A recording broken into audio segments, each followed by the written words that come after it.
et bienvenue pour une nouvelle vidéo sur le programme Libérez votre créativité de Julia Cameron. Donc pour ceux qui nous rejoindraient maintenant, j'ai déjà fait les vidéos sur mes semaines précédentes. Maintenant j'arrive en fin de 4e semaine, début de semaine 5. Donc ma semaine 4 finalement a duré plus longtemps qu'une semaine parce qu'il y a eu les vacances au milieu. Donc les enfants étaient 2 semaines à la maison, ce qui fait que ça m'a un petit peu bloqué dans mon programme. J'arrivais pas à faire mes pages du matin. Ça a été assez chaotique pendant 2 semaines. Donc j'ai décidé de faire durer cette semaine un peu plus longtemps.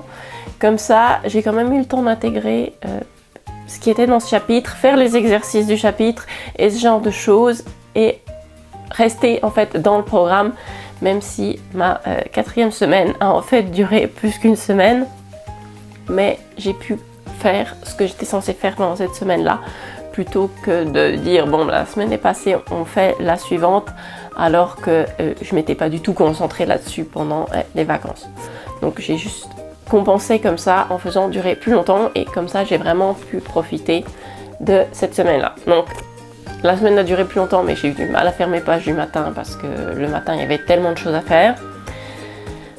Mon rendez-vous avec l'artiste, j'ai fait quelque chose d'un peu spécial de nouveau. Je devais emmener mes enfants dans un parc de trampoline parce qu'ils aiment bien faire ça pendant les vacances. Et d'habitude, je suis assise avec les autres parents à attendre qu'ils aient fini leur trampoline et à les regarder au bord.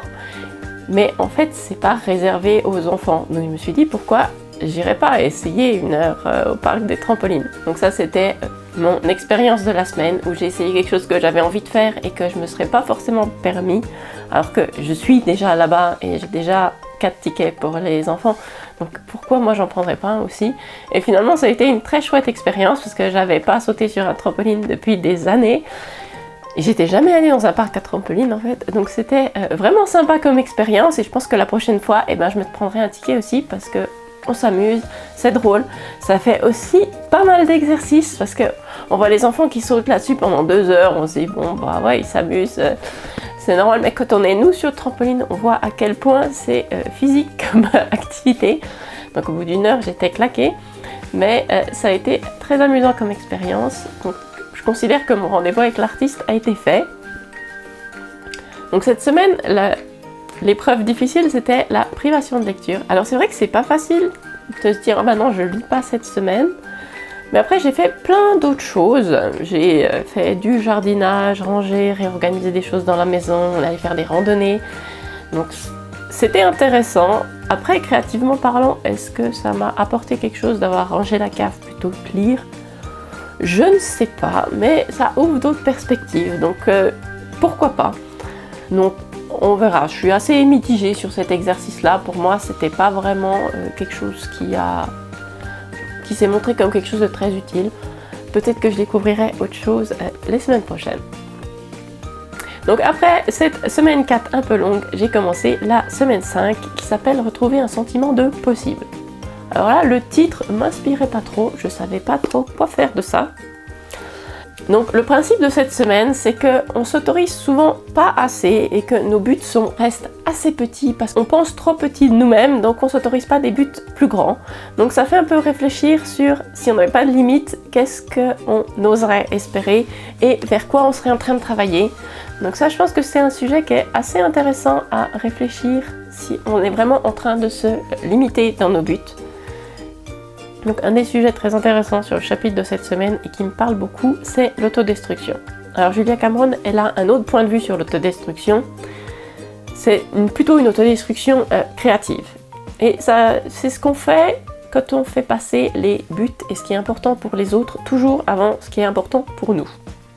Donc, au vu du bilan de ma semaine 4, je suis tout à fait dedans.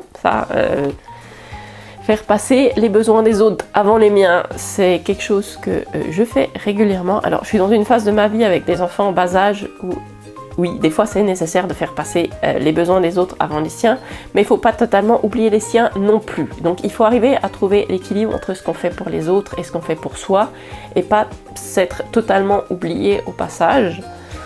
Donc, cette semaine, je fais une sorte de test où je vais noter tout ce que je fais dans la semaine et où passe mon temps. Et voir vraiment combien de temps je passe sur les priorités des autres et combien sur les miennes. Donc c'est un truc à mon avis qui va être assez intéressant parce qu'il y a beaucoup de choses qu'on fait sans avoir vraiment conscience du temps que ça nous prend. Donc je suis en train de faire le bilan de savoir où passe mon temps et regarder qu'est-ce qui est vraiment prioritaire et penser à me garder en fait certaines choses importantes pour moi comme prioritaires et pas toujours en dernier. Donc je vous retrouve la semaine prochaine pour faire le bilan de ce chapitre 5 et voir où passe réellement mon temps. Donc si vous êtes aussi en train de suivre le programme, n'hésitez pas à me laisser un message et je vous retrouve bientôt.